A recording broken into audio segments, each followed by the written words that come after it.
అసెంబ్లీలో ఎమ్మెల్యే బాలకృష్ణ చేసిన వ్యాఖ్యలను ఖండించారు పిఠాపురం వైఎస్ఆర్సీపీ ఇన్ఛార్జ్ వంగ గీత. జననాయకుడు వైఎస్ జగన్పై నోటికొచ్చినట్లు మాట్లాడితే ప్రజలు ఊరుకోరని స్పష్టం చేశారామె.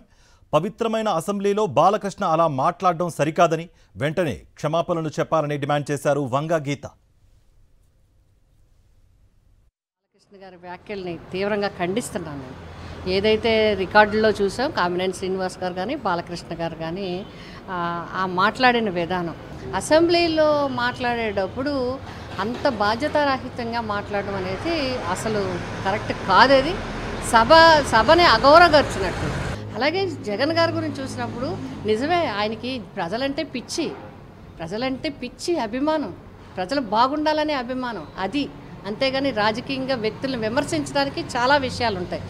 వ్యక్తిగతంగా మాట్లాడటం మాత్రం తీవ్రంగా ఖండిస్తున్నాను. ఇక ముందు అలాంటి మాటలు బయట కానీ సభల్లో కానీ మాట్లాడకుండా ఉండడం చాలా మంచిది. అది మాట్లాడే వ్యక్తులకే గౌరవం కాదు.